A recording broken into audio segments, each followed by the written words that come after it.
السلام علیکم دوستو، میں ہوں سہیل علی اور آپ دیکھ رہے ہیں history with Sohail YouTube channel. خلافت عباسیہ کے 5ویں اور مشہور ترین عباسی خلیفہ ہارون الرشید تھے، جو کہ 763 عیسوی میں پیدا ہوئے۔ ہارون جب ذرا بڑے ہوئے تو ان کے والد نے ان کے لیے قابل اور لائق اساتذہ کا انتظام کیا۔ محمد بن منصور کی خواہش تھی کہ ان کا بیٹا ہارون جسمانی اعتبار سے بھی مضبوط اور توانا ہو، چنانچہ ماہر اساتذہ نے ہارون کو بچپن ہی سے گھڑ سواری اور تیر اندازی کی تعلیم دی۔ 10 سال کی عمر میں ان کی مہارت کا یہ عالم تھا کہ منہ زور گھوڑے کو آسانی سے قابو کر لیا کرتے تھے۔ 185 ہجری بمطابق 775 عیسوی میں جب خلیفہ وقت ابو جعفر منصور کا انتقال ہوا تو ہارون، جن کی عمر اس وقت 10 سال تھی، اپنے دادا کی وفات پر سب سے زیادہ روئے، کیونکہ دادا انہی سے زیادہ محبت کرتے تھے۔ منصور کے بعد ہارون کے والد محمد بن منصور خلیفہ بنے، جن کو مہدی کا لقب دیا گیا۔ خلیفہ بننے کے بعد مہدی نے جب فریض حج ادا کیا تو ہارون بھی ان کے ساتھ تھے۔ یہ ہارون کا پہلا حج تھا۔ 16 سال کی عمر میں ہارون کو پہلی بار ایک بڑی جنگ میں حصہ لینے کا موقع ملا، اور وہ بھی اس شان سے کہ رومیوں کے خلاف ہونے والی اس جنگ میں اسلامی فوج کی قیادت انہی کو کرنی تھی۔ اس جنگ میں ہارون کی مدد کے لیے بڑے منجے ہوئے ماہرین جنگ موجود تھے۔ ہارون فوج لے کر روانہ ہوئے اور حدود روم میں ایک بڑے قلعہ سمالو کا محاصرہ کر لیا۔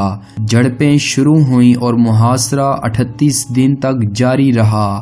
آخر قلعہ والوں نے بھوک پیاس سے تنگ آ کر ہتھیار ڈال دیے۔ ہارون جزیہ اور مال غنیمت لے کر فاتحانہ شان سے لوٹ آئے۔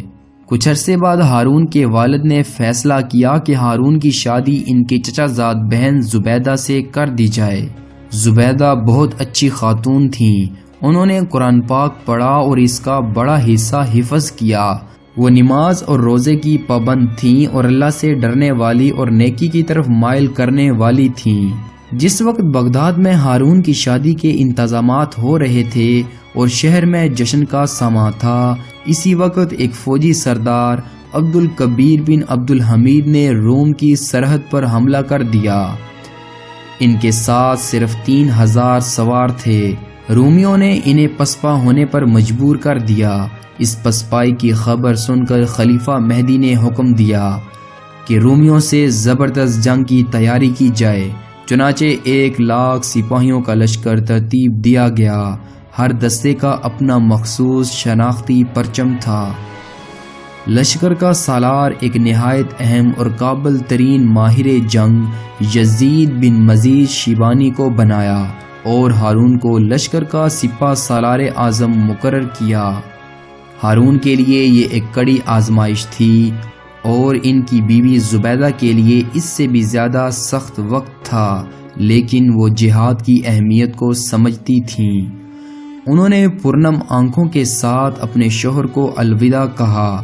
165 ہجری بمطابق 782 عیسوی میں ہارون لشکر لے کر روانہ ہوئے، روم کی سرحد پر پہنچے اور کئی علاقے فتح کیے۔ اب ان کی اگلی منزل قسطنطنیہ تھی۔ اس زمانے میں روم پر ملکہ آئرین حکمران تھی، جو کہ شہزادہ قسطنطین سادس کی ماں تھی۔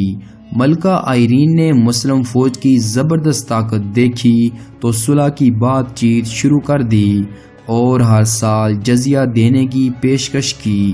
چنانچہ ہارون الرشید نے یہ پیشکش منظور کر لی۔ مال غنیمت اور جزیہ کی رقم کے ساتھ 166 ہجری بمطابق 782 عیسوی میں وہ فتح کے جھنڈے لہراتے ہوئے بغداد واپس پہنچے۔ خلیفہ مہدی اپنے ایک بیٹے موسیٰ کو ولی عہد نامزد کر چکے تھے۔ 166 ہجری بمطابق 783 عیسوی میں انہوں نے ہارون کو ولی عہد ثانی نامزد کیا۔ اس موقع پر انہوں نے ہارون کو رشید کا لقب دیا۔ مہدی کے بعد ان کے بیٹے موسیٰ نے مسند اقتدار سنبھالی۔ موسیٰ کا لقب ہادی تھا۔ وہ صرف 1 سال 3 ماہ خلیفہ رہے۔ 170 ہجری بمطابق 786 عیسوی کی وہ رات اس اعتبار سے نہایت منفرد ہے کہ اس رات ایک خلیفہ یعنی ہادی کا انتقال ہوا، جبکہ اسی رات دوسرے خلیفہ ہارون نے امور مملکت سنبھال لی، اور یہی وہ رات تھی جب ایک تیسرے خلیفہ یعنی مامون الرشید کی پیدائش عمل میں آئی۔ مامون کا نام عبداللہ تھا۔ ان کی والدہ ایک کنیز تھیں جنہیں ہارون نے اپنے حرم میں داخل کر لیا۔ بار خلافت سنبھالنے کے بعد ہارون بغداد پہنچے، جہاں ان کا زبردست خیر مقدم ہوا۔ نماز کا وقت آیا تو ہارون نے جامع مسجد میں نماز کی امامت کی۔ 170 ہجری بمطابق 787 عیسوی میں زبیدہ بھی ایک لڑکے کی ماں بن گئیں جن کا نام محمد رکھا گیا۔ یہی محمد بعد میں امین کے نام سے خلیفہ بنے۔ بغداد کی تعمیر دوسرے عباسی خلیفہ ابو جعفر منصور کے ہاتھوں عمل میں آئی، جبکہ ہارون نے اسے عروج کی بلندیوں تک پہنچا دیا۔ اس زمانے میں بغداد دنیا کا سب سے زیادہ ترقی یافتہ شہر سمجھا جاتا تھا۔ اس کے علاوہ ہارون نے بحیرہ روم کے ساحل پر شہر طرطوس کو آباد کیا۔ روم کی سرحد پر کئی شہر اور قلعے تعمیر ہوئے۔ ہارون الرشید کا عہد زرعی فتوحات کے لحاظ سے بھی نمایاں مقام رکھتا ہے۔ ان کی حکومت مغرب میں اقصی سے سرزمین سندھ تک، مشرق میں ارض چین، شمال میں آرمینیا، جبکہ جنوب میں ساحل یمن تک پھیلی ہوئی تھی۔ انہوں نے روم پر 5 حملے کیے۔ اپنے والد کے عہد خلافت میں وہ روم پر 2 بار حملے کر چکے تھے۔ پھر مسند خلافت پر بیٹھنے کے بعد انہوں نے روم پر 3 بار فوج کشی کی۔ 181 ہجری بمطابق 797 عیسوی میں انہوں نے صفصاف کا قلعہ فتح کیا۔ اسی سال ان کے 1 سالار عبد الملک بن صالح ایشیائی کوچک میں انقرہ تک بڑھتے چلے گئے۔ کونیا تک مسلمانوں کی حکومت کے باعث خشکی کے راستے شام پر رومیوں کا حملہ ممکن نہ تھا، چنانچہ وہ بحیرہ روم کے راستے شام کے ساحل پر حملہ کرتے تھے۔ ہارون نے ان حملوں کو روکنے کے لیے شام کے ساحل پر کئی فوجی چھاؤنیاں قائم کی۔ روم پر حکمران ملکہ آئرین ہارون الرشید کو خراج دیا کرتی تھی۔ 179 ہجری بمطابق 805 عیسوی میں ملکہ کے خلاف فوج کے سپہ سالار نفکور کی قیادت میں بغاوت ہوئی۔ نفکور بادشاہ بن بیٹھا تو اس نے ہارون الرشید کو خراج دینے سے انکار کر دیا۔ یہی نہیں بلکہ پچھلا جتنا خراج ادا کیا گیا وہ بھی واپس مانگا۔ ہارون الرشید کو یہ پیغام ملا تو شدید برہم ہوئے۔